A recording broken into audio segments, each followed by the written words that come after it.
Hello friend, welcome to my YouTube channel. आज हम बात करेंगे हम लोग का इकोसिस्टम से हम लोग कौन कौन सा सर्विसेज हम लोग का कौन सा हम लोग का ये हम लोग का बाइनेंस हम लोग का कौन सा हम लोग का सर्विसेज प्रोवाइड करता है इकोसिस्टम, और हम लोग का एडवर्स इफेक्ट हम लोग का क्लाइमेट से हम लोग का कौन सा इफेक्ट हो सकता है उसके बारे में हम पढ़ेंगे। ठीक है, तो हम इकोसिस्टम मतलब हम पढ़ा दिए पहले हम लोग आगे के चैप्टर में हम लोग पहले पढ़ा दिए इकोसिस्टम मतलब क्या होता है। इकोसिस्टम लोग का इकोलॉजिकल यूनिट जो कि हम लोग का बायोटिक और एबायोटिक कंपोनेंट होता है हमारे वातावरण के एनवायरनमेंट के एबायोटिक एंड एबायोटिक कंपोनेंट्स है। तो ठीक है, तो हम लोग उसके बारे में पूरा बता सकते हैं, वीडियो आप जाके देख भी सकते हैं। तो हम लोग का जो होता है सिस्टम से हम लोग कितना सर्विसेज पाते हैं, मतलब कितना सेवा सुविधा पाते हैं हमारे जीवन में सरवाइव करने के लिए, कितना रोल प्ले करता है हम लोग का इकोसिस्टम, तो उसके बारे में हम लोग का डिटेल पढ़ेंगे। ठीक है, तो हम लोग का जो इकोसिस्टम होता है बहुत ज्यादा हेल्प करता है। जैसे हम लोग का दो चार इंपॉर्टेंट चीजें हैं। तो सबसे पहले होता है प्रोविजनिंग सर्विसेज। प्रोविजनिंग सर्विसेज हम लोग का डायरेक्टली रिलेटेड हम लोग का क्या फूड एंड वाटर से हम लोग क्या डायरेक्टली रिलेटेड है, मतलब जो हम लोग को चाहिए खाना, सबसे इंपॉर्टेंट खाना और हम लोग का पानी जो होता है सबसे इंपॉर्टेंट, तो इससे हम डायरेक्ट रिलेटेड करता है, यानी बहुत हेल्प करता है। तो इसमें क्या होता है, जो हम लोग का रे मटेरियल होता है, फूड होता है, हम लोग का वाटर होता है, मिनरल होता है, एनर्जी सोर्स है, हम लोग का बायोगैस, हम लोग का सोलर रेडिएशन है, सब हम लोग का कौन कहां से मिलता है, हम लोग प्रोविजनिंग सर्विसेज से मिलता है। ठीक है, हम लोग ये क्या इकोसिस्टम का सर्विसेज का एक पार्ट है। ठीक है, तो इसमें हम लोग का बहुत ज्यादा हेल्प होता है। अगर हम लोग का खाना पानी नहीं तो हम जीवित रह सकते हैं, नहीं रह सकते, मर जाएंगे। ठीक, तो हम लोग का दूसरा हम लोग का रेगुलेटिंग सर्विसेज। रेगुलेटिंग सर्विसेज हम लोग का डायरेक्ट हम लोग का हम लोग का रिलेटेड करता है हम लोग का कंट्रोल हम लोग का जो होता है कंट्रोल करने में, हम लोग का क्लाइमेट कंट्रोल करने में और हम लोग का डिजीज कंट्रोल करने में डायरेक्ट रिलेटेड करता है। तो उसी को क्या कहते हैं हम लोग रेगुलेटिंग सर्विसेज। तो इसको दो चार पांच हम लोग का कार्बन सेक्वेस्ट्रेशन एंड क्लाइमेट रेगुलेशन। इसमें क्या होता है क्लाइमेट कार्बन सेक्वेस्ट्रेशन मतलब जो कार्बन हम लोग क्या लेते हैं, इनटेक क्या करते हैं, ऑक्सीजन इनटेक करते हैं, सांस में ऑक्सीजन क्या और बाहर क्या निकालते हैं हम लोग कार्बन डाइऑक्साइड गया। तो कार्बन डाइऑक्साइड जब से सब बाहर निकालते जाएंगे, सब जो फैक्ट्रियों से और सबसे निकलेगा कार्बन डाइऑक्साइड, तो हम लोग क्या होगा वातावरण में सिर्फ कार्बन डाइऑक्साइड ही भर जाएगा। तो कार्बन डाइऑक्साइड हम लोग कौन सा गैस है, ग्रीन हाउस गैस है, जिसकी वजह से क्या होगा, ये सोलर का रेडिएशन अपने पास बहुत ज्यादा एब्जॉर्ब करेगा, हम लोग का ग्लोबल वार्मिंग बढ़ते ही जाएगा, तो इससे बहुत प्रॉब्लम आ सकती है। तो ये क्या करता है हम लोग का इकोसिस्टम सर्विसेज का, हम लोग का रेगुलेटिंग सर्विसेज का क्या हम लोग का हेल्प करता है। इसे क्या करता है कार्बन सिक्वेस्ट्रेशन करता है, मतलब कैसे करता है, जैसे हम लोग सांस दे निकाले तो क्या हो कार्बन डाइऑक्साइड निकला, तो कार्बन डाइऑक्साइड यही जो ग्रीन प्लांट होता है, हरा वाला प्लांट होता है, ले लेता है, इनटेक कर लेता है और वाटर के साथ रिएक्शन करके जो ग्रीन प्लांट होता है क्लोरोफिल वाला लोग क्या हो पाना खाना बनाता है, और उससे हम लोग का जो कार्बन डाइऑक्साइड है उसे किसी में चेंज कर दिया, ऑक्सीजन में चेंज कर दिया। तो हम लोग का जो होता है क्लाइमेट क्या रहता है, हम लोग का रेगुलेट रहता है ना, तो हम लोग का कार्बन डाइऑक्साइड का मात्रा बढ़ पाता है, उसे क्या करते हैं कार्बन डाइऑक्साइड को हम लोग का ऑक्सीजन में बदलता रहता है, देते हैं हम कार्बन डाइऑक्साइड देते हैं, ऑक्सीजन में बदलता रहता है। तो इससे हम लोग का क्या होता है कोई असर नहीं पड़ता है। नहीं तो कार्बन डाइऑक्साइड बढ़ जाएगा तो हम लोग गर्मियों से मर जाएंगे, ग्लोबल वार्मिंग पूरा बढ़ जाएगा। ठीक है, तो हम लोग का नेक्स्ट जो है क्या है purification of water and air.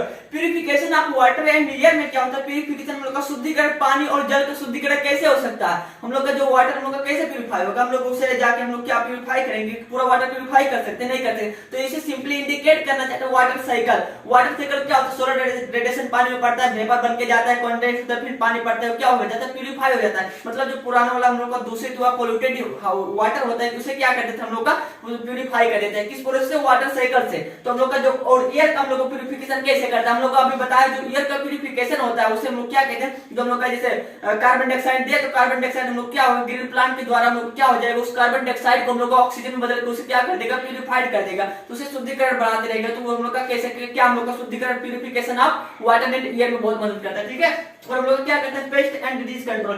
Paste and disease control अब यार थोड़ा बहुत ही इंपॉर्टेंट चीजें है। पेस्ट एंड डिजीज, पेस्ट हम लोग किसे कहते हैं, जो हम लोग का क्रॉप में कोई भी चीज हम लोग का क्रॉप को इफेक्ट करता है उसी को हम लोग क्या बोलते हैं पेस्ट करते हैं। तो इसको मारने के लिए बहुत सारे पेस्टिसाइड यूज करते हैं। तो पेस्टिसाइड हम लोग को यूज नहीं करना चाहिए, उतना बहुत ज्यादा हार्मफुल होता है। इसको हम लोग कंट्रोल करने के लिए जो होता है, जैसे हम लोग इकोसिस्टम पढ़ाए हैं तो इकोसिस्टम में क्या होता है, ये इंसेक्ट उसे खाता है, वो इंसेक्ट किसे खाता है। तो हम लोग का जो हार्मफुल इंसेक्ट होते हैं वो क्या कर दिए जाते हैं, बहुत ज्यादा हार्मफुल इंसेक्ट खा लिए जाते हैं। इंसेक्ट हम लोग छोटे छोटे होते हैं, तो जैसे काकरोच ग्रास ऊपर आ गया, तो ग्रास ऊपर क्या करेगा बहुत ज्यादा हार्मफुल इंसेक्ट हम लोग का छोटे छोटे कीड़ों को बहुत ज्यादा खा जाएगा। तो इससे क्या होगा हमारा जो क्रॉप होगा अच्छे से बच जाएगा, उस पर जो इफेक्ट करने वाला हम लोग का हार्मफुल इंसेक्ट होगा, हम लोग का बैक्टीरिया वायरस जो होगा छोटे छोटे हम लोग कीड़े होंगे, तो क्या कर देगा उसको हम लोग ग्रास ऊपर बहुत सारी चीज खा लेंगे। तो जब खा लेंगे तो वो ज्यादा इफेक्ट कर पाएगा हमारे क्रॉप को नहीं कर पाएगा। तो इससे भी हम लोग का जो पेस्ट होता है हम लोग को कंट्रोल करता है उसे खा के। ठीक है, इकोसिस्टम द्वारा। और हम लोग का सिंपली हम लोग अब हम लोग का कोर्स सर्विसेज है कल्चरल सर्विसेज। कल्चरल सर्विसेज में क्या होता है हम लोग का जो कल्चर हम लोग का होता है सांस्कृतिक सेवा सुविधा हम लोग का देता है। जैसे हम लोग का कोई भी इंसान हम लोग का बोर हो जाता है हमेशा, तो ये क्या करता है इंटरटेनमेंट रिक्रिएशन भी देता है, एंजॉयमेंट भी देता है। जैसे हम लोग छुट्टियों में जब छुट्टी होता है तो क्या करता है आदमी कोई धार्मिक प्लेसेस में चला जाता है, उसे देखने के लिए नेचुरल ब्यूटी देखने के लिए चला जाता है। साइंस एजुकेशन हम लोग का एक्सपेरिमेंट करने के लिए हम लोग का क्या करता है बहुत ज्यादा यूजफुल होता है हम लोग का क्या इकोसिस्टम हर सर्विसेज का हम लोग का कल्चरल सर्विसेज भी बहुत ज्यादा ठीक है अध्ययन करने के लिए साइंस टेक्नोलॉजी के बारे में भी। और हम लोग का चौथा जो क्या है सपोर्टिंग सर्विसेज। सपोर्टिंग सर्विसेज हम लोग डायरेक्टली रिलेटेड करता है हम लोग का क्या nutrient recycle and crop pollination में। तो न्यूट्रिएंट रिसाइकल मतलब हम बताते हैं न्यूट्रिएंट मतलब रिसाइकल होके जाता है और हम लोग का पोलिनेशन मतलब क्या होता है वो भी हम बताते हैं आगे। हाँ तो हम लोग का सिंपली इसका जो पक्ष है क्या हम लोग का न्यूट्रिएंट रिसाइकलिंग। न्यूट्रिएंट रिसाइकलिंग मतलब क्या हो गया न्यूट्रिएंट मतलब फिर से रिसाइकल हो गया। तो जैसे हम लोग का कोई भी हम लोग का जैसे पेड़ हुआ, पेड़ हम लोग का ग्रीन प्लांट है वो हम लोग का बाढ़ा उसे हम लोग ग्रास ऊपर खाए, ग्रास ऊपर को क्या खाए मैंने जो ग्रीन प्लांट उसे छोटे छोटे हम लोग कीड़े खाएंगे, कीड़े को ग्रास ऊपर खाए, ग्रास ऊपर को फ्रॉग खाएगा, फ्रॉग को हम लोग का स्नेक खाएगा, स्नेक को ईगल खाएगा, ईगल हम लोग का मर जाएगा तो उसको कौन खाएगा हम लोग का वो डिकम्पोज होगा। वहां से क्या होगा डिकम्पोज होगा, बैक्टीरिया उसे क्या कर देंगे डिकम्पोज करने लगेंगे। तो जब वो डिकम्पोज हो जाएगा तो डिकम्पोज हो क्या मतलब क्या तो डिकम्पोज होगा तो बैक्टीरिया उसे डिकम्पोज कर दे उसे सोइल में मिक्स कर देंगे तो उसके बॉडी में कुछ न्यूट्रिएंट होता है, हड्डी होता है तो उसमें फास्फोरस कैल्शियम होता है, हर एक चीज में क्या होता है कोई ना कोई न्यूट्रिएंट होता है। तो वही न्यूट्रिएंट क्या कर देते हैं मिक्स हम लोग का बैक्टीरिया जो होते हैं डिकम्पोजर की तरह उसे मिक्स करके सोइल में मिक्स कर देते हैं। तो जो सोइल में मिक्स करेंगे तो क्या होगा न्यूट्रिएंट हम लोग को वहां से लॉस्ट हो गया तो कोई ग्रीन प्लांट बांट के यूज कर लेता है, लेकिन वहां पर फिर से हम लोग का खाद की तरह काम करने लगा, न्यूट्रिएंट वहां पर चला गया तो न्यूट्रिएंट फिर से बनता चला जाता है। किसकी वजह से होता है हम लोग का इकोसिस्टम सर्विसेज की वजह से ठीक है। जैसे हम लोग का मर गया कोई बैक्टीरिया तो उसे हम लोग का उसका बोन में जो हम लोग का न्यूट्रिएंट होता है उसे डिकम्पोज करके सोइल में मिक्स कर देता है तो सोइल का फर्टिलिटी बढ़ जाता है तो न्यूट्रिएंट वहां फिर से आ जाता है। जैसे प्लांट ग्रो हुआ तो वहां का न्यूट्रिएंट चला जाता है तो फिर वही डिकम्पोज करके वहां पर न्यूट्रिएंट डाल देंगे तो क्या होगा न्यूट्रिएंट हम लोग का रिसाइकल हो जाएगा ठीक है। इसीलिए जब न्यूट्रिएंट अब ज्यादा तक रिसाइकल लेते तो खाद ज्यादा डालने लगते हैं।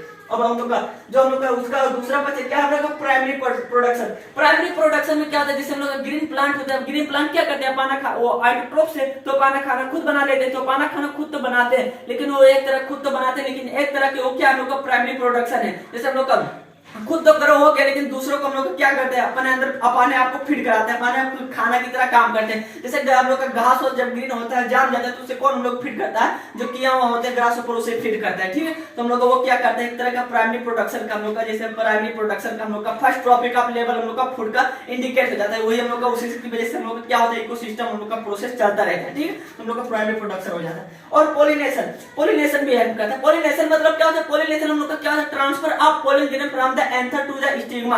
हम लोग का क्या होता है दो तरह के हम लोग पोलिनेशन होता है, एक होता है सेल्फ पोलिनेशन एक होता है क्रॉस पोलिनेशन। सेल्फ पोलिनेशन मतलब सेल्फ वो अपने आप में हम लोग का जो एंथर से स्टिग्मा में पोलन ग्रेन होगा उसे पास कर देगा। और हम लोग का क्रॉस पोलिनेशन में क्या होता है हम लोग दूसरे प्लांट से हम लोग पोलन ग्रेन लाके दूसरे प्लांट में डालेगा तो उसी को क्या बोलते हैं हम लोग क्रॉस पोलिनेशन बोलते हैं। तो इससे क्या होता है हम लोग जो फर्टिलिटी होता है क्रॉप यील्डिंग कैपेसिटी होता है उसके का प्रोडक्शन कैपेसिटी होता है क्या कर देता है बढ़ा देता है। तो हम लोग जहाँ ये देखे उनका बेस्ट एग्जांपल इसका क्या है लाई का खेती। जहाँ हम लोग का मास्टर रोस्टर लाई में बैठाते हैं वहां पर क्या देखते हैं हम लोग का ज्यादा बीफ फार्मिंग खेती करते हैं हम लोग एपीकल्चर उसे कहते हैं। तो बीफ फार्मिंग क्या करते हैं क्या करते हैं हम लोग माछी वाछी जो होती है वहां पर हम लोग क्या करते हैं रस चूसती है। तो रस जब चूसते तो क्या करते हैं उसके गोड़ में क्या होता है हम लोग का पोलन सॉकेट होकर लगा होता है तो उसमें पोलन ग्रेन लग जाता है वो दूसरे में जाते तो वहां पर चला जाता है। तो इससे क्या होता है उसमें फर्टिलिटी हो जाता है फर्टाइल हो जाता है हम लोग का। तो उससे हम लोग का क्रॉप यील्डिंग कैपेसिटी क्या होता है बहुत ज्यादा बढ़ जाता है। साइंस में भी क्वेश्चन पूछा जाता है ठीक है।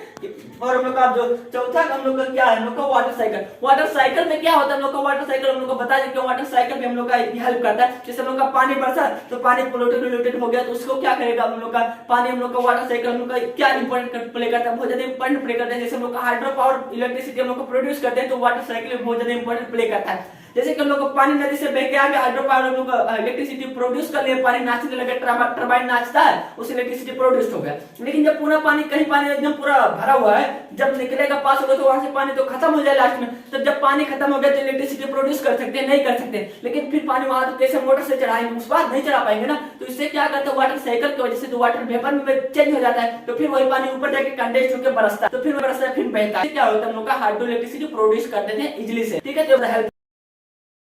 तो तो हम जानते हैं कि इफेक्ट ऑफ इकोसिस्टम हम लोग का इकोसिस्टम हम लोग का कैसे हम लोग का क्लाइमेट चेंज हम लोग का कैसे इकोसिस्टम हमारे इफेक्ट पाता है असर पाता है। तो हम लोग का क्लाइमेट चेंज मतलब क्या, तो सिंपली क्लाइमेट चेंज हम लोग क्या कहना चाहता है कि हम लोग इंक्रीज इन टेम्परेचर, जो हम लोग का टेम्परेचर है उसे बढ़ने का हम लोग क्या कहते हैं, क्लाइमेट चेंज कहते हैं। ठीक है, सिंपली इतना जाने क्लाइमेट चेंज में लोग क्या होता है, बहुत ज्यादा असर पड़ता है। जब क्लाइमेट चेंज होगा तो क्या होगा, हम लोग का टेम्परेचर, अर्थ का टेम्परेचर ग्रेजुअली बढ़ते जाएगा तो बढ़ते जाएगा तो क्या होगा, वहां पर ग्लोबल वार्मिंग जो होगा उसमें हम लोग का बढ़ते जाएगा। जब ग्लोबल वार्मिंग बढ़ेगा तो हम लोग का जो होगा टेम्परेचर बढ़ जाएगा, तो हम लोग का जो सी वाला हम लोग का जैसे आइस वाला ठाव हो गया, माउंटेन रीजन हो गया, हम लोग का जैसे पोलार रीजन हो गया, वहां पर हमेशा क्या होता है, हम लोग हमेशा क्या होता है, आइस से ढका होता है। तो जब टेम्परेचर बढ़ जाएगा तो वहां का आइस जो होगा मेल्ट होने लगेगा, मतलब पिघलने लगेगा, तो पूरा पानी बह के हम लोग का अचानक से आएगा तो हम लोग का क्या होगा, बहुत ज्यादा बाढ़ आने लगेगा, नदियों में बाढ़ आने लगेगा, और हम लोग का जो समुद्र में होगा पूरा पानी लास्ट में बह के कहां जाता है, समुद्र में जाता है। तो समुद्र में पूरा पानी बह के चला जाएगा तो क्या होगा,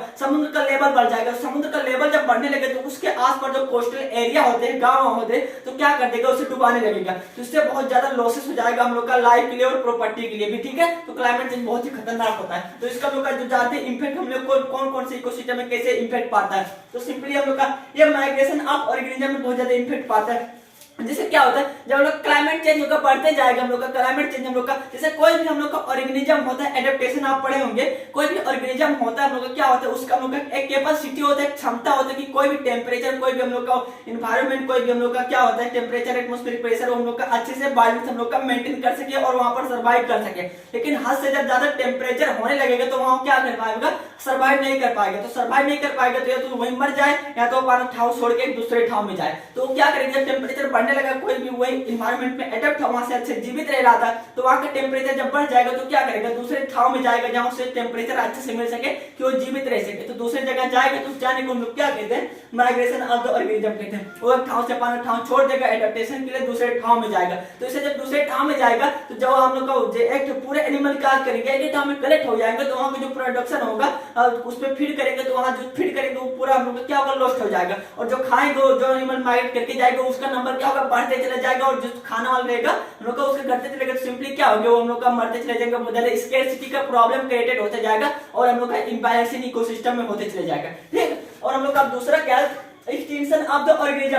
एक्सटिंक्शन ऑफ ऑर्गेनिज्म मतलब क्या होता है, ऑर्गेनिज्म हम लोग का खत्म होते चले जाएंगे। जैसे हम लोग का टेम्परेचर बढ़ा तो टेम्परेचर बढ़ने के बाद जो हम लोग का जैसे टेम्परेचर बढ़ा तो हम लोग का जो ग्रोथ ऑफ हम लोग का प्लांट एंड एनिमल होता है बहुत स्लो हो जाता है। तो प्लांट का हम लोग का उतना विकास नहीं हो पाएगा, जबकि तो क्या होगा, प्राइमरी प्रोडक्शन उसका फूड हम लोग का एनिमल का क्या होगा, बहुत ज्यादा कमी हो जाएगी, स्कैर्सिटी होने लगी। तो कमी हो जाएगी तो वो खाना नहीं खा पाएंगे, उस पर पाना फीडिंग नहीं कर पाएंगे, तो उससे बहुत ज्यादा असर पड़ता है। इसी वजह से हम लोग का क्या होता है, जो हम लोग का डेजर्ट एरिया होता है, हम लोग का क्या होता है, डेजर्ट एरिया बढ़ते जा रहा है, कोस्टल एरिया समुद्री तट क्या होता है, बढ़ता जा रहा है। जो कोराल रीफ होते हैं समुद्र में पाए जाते हैं, क्या होते हैं, दिन प्रतिदिन उसमें खत्म होते जा रहे हैं। एक्वाटिक एनिमल हम लोग का इकोसिस्टम में भी बहुत ज्यादा असर पाते जा रहा है। तो सिंपली इतना हम लोग का हो गया, बहुत ज्यादा स्टेज है। तो उसी वजह से हाथ में हम लोग का जो ऑर्गेनिज्म होता है एडेप्ट नहीं कर पाता, टेम्परेचर बढ़ने की वजह से खाना वाना नहीं पाता है, अच्छे से अपना हम लोग का जो चाहिए सर्वाइविंग कैपेसिटी एडेप्टेशन वो मेंटेन नहीं कर पाता है, तो क्या जाता है और सिंपली मरते चले जाता है, एक्सटिंक्शन होते चला जाता है। और हम लोग का थर्ड कलर क्या हम लोग का इफेक्ट क्या है, behaviour change of organism. Behaviour change मतलब ऑर्गेनिज्म अपना बिहेवियर ऑटोमेटिकली चेंज कर देगा। इसमें क्या होता है, हम लोग का हाइबरनेशन, आज जो हम लोग का जानवर होगा क्या कर देगा, अपना हाइबरनेशन मतलब जो स्लीपिंग टाइम होगा, सोने का समय होगा, वो क्या कर देगा, चेंज कर देगा, उसे ब्रेक डाउन कर देगा। जैसे हम एग्जांपल में एक सांप क्या होता है, हम लोग का स्नेक जो होता है हम लोग क्या करता है, ठंडियों में सोता है, ठंडियों में क्या करता है, सोता है ठंड से बचने के लिए। ठीक है, ठंडियों में सोता है। लेकिन अब क्या हो, क्लाइमेट चेंज की वजह से क्या हो, ठंडियों में भी टेम्परेचर बढ़ गया, तो सांप क्या करने लगा, जो सोने के टाइम था, हाइबरनेशन उसका पीरियड था, उसे ब्रेक करके क्या करने लगा, उसे गर्मी होने लगे, तो गर्मी होने के बाद क्या हो, बाहर निकल जाता है। तो सोने के टाइम पर उसका हम लोग का जो हाइबरनेशन टाइम था क्या करते हैं, ब्रेक करके बाहर घूमने लगा। क्यों, टेम्परेचर बढ़ने लगा। ठीक है, क्लाइमेट चेंज होने लगा। ठीक, और हम लोग का क्या होता है, हाइबरनेशन हम लोग का बिहेवियर चेंज में क्या होता है, जैसे हम लोग का पोलर बियर जो 20 साल पहले पोलर बियर पाए जाते थे, बहुत अच्छे पोलर बियर होते हैं, बहुत ही सुंदर होते हैं। तो क्या होता है, जो पोलर बियर 20 साल पहले पाए जाते थे, वो पोलर बियर आज के डेट में क्या हो रहे हैं, हम लोग को बहुत ज्यादा पतले पाए जाते हैं। पहले मोटे पाए जाते थे, पतले पाए जाते हैं। ऐसा क्यों हो रहा है, कि जो पोलर बियर होता है कौन से क्लाइमेट में रहता है, हम लोग का बहुत ही कोल्ड टेम्परेचर में रहता है, जहाँ कोल्ड क्लाइमेट होता है। तो ग्रेजुअली हम लोग का पूरा हम लोग का अर्थ का टेम्परेचर अर्थ का टेम्परेचर बढ़ रहा है, तो ग्लोबल वार्मिंग हो रहा है। तो हम लोग का पोलर बियर जो हम लोग का उसे रहने के लिए हम लोग टेम्परेचर बहुत ज्यादा हाई वाला चाहिए, तो क्या हो रहा है, घटते चले जा रहा है, हम लोग का टेम्परेचर बढ़ रहा है, तो वहां से वो पोलर बेयर अच्छे से अपना एडेप्टेशन कर पाएगा, नहीं कर पाएगा, इसलिए पोलर बेयर क्या हो रहे हैं, दिन प्रतिदिन पतले होते चले जा रहे हैं। जो 20 साल पहले पोलर बेयर पाए जा रहे हैं, आज के कंपेयर करेंगे तो बहुत ज्यादा पतले हो गए उससे, ठीक है। तो और क्या होता है हम लोग का, जैसे हम लोग का बिहेवियर चेंज में क्या होता है, जैसे हम लोग का फ्रूटिंग जो टाइम पीरियड होता है, जैसे हम लोग का कोई भी ग्रोथ है उसमें जब फल लगता है, तो उस टाइम पीरियड में क्या होगा, फल हम लोग का तो बहुत जल्द लग जाएगा, तो हम लोग का बहुत टूल हम लोग का टू फास्ट अर्लियर हो जाएगा, तो टू लेट बहुत ज्यादा लेट हो जाएगा। तो इससे क्या होगा, जो हम लोग का ऑर्गेनिज्म होगा, जो हम लोग का एनिमल होगा, उस पर फीड करेगा, अपना जो खाना खाएगा, तो क्या होगा, उसका टाइम पीरियड हम लोग का फ्रूटिंग वाला घट बढ़ जाएगा, तो जो ज्यादा तो बहुत पहले हो जाएगा, तो क्या होगा, जो उसका रिप्रोडक्शन होगा, उसकी रिप्रोडक्शन बहुत ज्यादा इफेक्ट पा देगा, ठीक है। और हम लोग का जो सीडलिंग होता है, हम लोग का जो बी बोलते हैं, हम लोग का life span of the plant हम लोग का होता है, कितना साल तक रहेगा, हम लोग का उसका ग्रोथ रेट कितना है, तो उसमें क्या कहता है, बहुत ज्यादा इफेक्ट पड़ता है कौन, हम लोग का क्लाइमेट चेंज। तो सिंपली इतना सा हम लोग क्लाइमेट चेंज से बहुत ज्यादा हम लोग का असर पड़ेगा। सिंपली बाद में जब हम लोग का ग्लोबल वार्मिंग होने लगेगा, हम लोग का टेम्परेचर बढ़ जाएगा, तो उससे हम लोग का बहुत ज्यादा प्रॉब्लम होगा, पूरा नदी नाला सूख जाएगा, हम लोग का नदी नाला सूख जाएगा, पानी नहीं पीने में नसीब होगा, और हम लोग का स्किन डिजीज से पूरा इंसान हम लोग का ग्रसित रहेगा, हम लोग का गर्मी इतना ज्यादा होगा, हम लोग का पेड़ पौधा नहीं रहेगा, हवा बयार नहीं रहेगा, तो बहुत ज्यादा नुकसान लगेगी। तो इसीलिए मैं सबको एक अनुमति हम लोग का, मैं सबको यह हम लोग का सबको मैं ये रिक्वेस्ट करना चाहता हूँ कि सब इसको अपना ध्यान दे, क्योंकि ये एक इंसान का प्रॉब्लम नहीं है, पूरा विश्व का प्रॉब्लम है। तो जरूरी है कि all the people need to concentrate their mind toward it, then after we can able to solve that problems and fight against it to become the united, from becoming united to fight against it and victory over that problem. All the people, all the government, all the local political party need to concentrate their mind toward it, because if we can be the do development, any development, it can't be them, they make our life possible. Our life can be the possible through our environment, through our ecosystem. If the ecosystem and the environment can be the maintained, then after we can be able to survive our life. Neither for solving that problem, I can't tell to you to fight against it, to fight against war and war. But instead of that, I want to tell you, I requested you that you will be the able to concentrate always your mind and realize your activities, that what you do and what effect it created towards the environment, ecosystems, and makes possible, minimize the possible hazards in the ecosystems. Then after it can be the possible, and we can be the make possible from that solutions. Neither we can be the face many hazardous problems related in our health and the environment ecosystem in the next future generations. So all the people, इसीलिए पूरे जो इतने हम लोग मनुष्य क्या करें, अपना ध्यान केंद्रित करें, क्योंकि ये एक का प्रॉब्लम नहीं, पूरा विश्व का प्रॉब्लम है। तो पूरा विश्व के इंसान जब अपना ध्यान इस तरफ केंद्रित करेंगे, तभी क्या होगा, इससे हम लोग छुटकारा पा सकते हैं। नहीं तो लास्ट में हम लोग कितना भी विकास हो जाए, विकास हम लोग का जीवित हम लोग का जीवन नहीं बचा सकता। हमारा जीवन जो हम लोग का चल रहा है, हमारे इकोसिस्टम वातावरण से चल रहा है। तो इसको जरूरी क्या, हम लोग को पहले ध्यान किस पे, हम लोग का प्रायोरिटी क्या है, हम लोग का सस्टेनेबल डेवलपमेंट हम लोग बोलते नहीं थे, तो उसी पे क्या सबसे ज्यादा जरूरी क्या है, तभी हमारा अस्तित्व बच सकता है। नहीं तो हम लोग का फ्यूचर जनरेशन क्या होगा, इसी जनरेशन का डिसाइड नहीं कर सकते क्या होगा, बहुत ज्यादा हार्मफुल देखते जाते हैं। जब क्लाइमेट हम लोग का चेंज होगा, तो हम लोग का जो बर्फ बह जाएगा, तो बर्फ के नीचे साइंटिस्ट क्या बिलीव करें, उसमें बहुत ज्यादा हार्मफुल बैक्टीरिया वायरसेस है। तो बैक्टीरिया वायरस दबे हुए जब निकल के आएंगे वो बैक्टीरिया वायरस, तो कोरोना क्या उससे लाखों गुना खतरनाक है। जब पकड़ेगा ना, तो पूरा बीच से क्लाइन से साफ कर देगा, तब झेलेंगे, तब पता चलेगा, तब एहसास होगा। लेकिन उस वक्त एहसास होने से कुछ नहीं होने वाला। तो इसीलिए पहले से सावधानी बरतें, अपने आप को बचाएं और पूरा विश्व को बचाएं, और अपने आने वाले फ्यूचर जनरेशन को बताएं, ठीक है। तो इतना मैं सबसे रिक्वेस्ट करना चाहता हूँ। अगर वीडियो अच्छी लगे तो प्लीज वीडियो को लाइक कर दो, शेयर कर दो, कमेंट कर दो। Thank you for watching.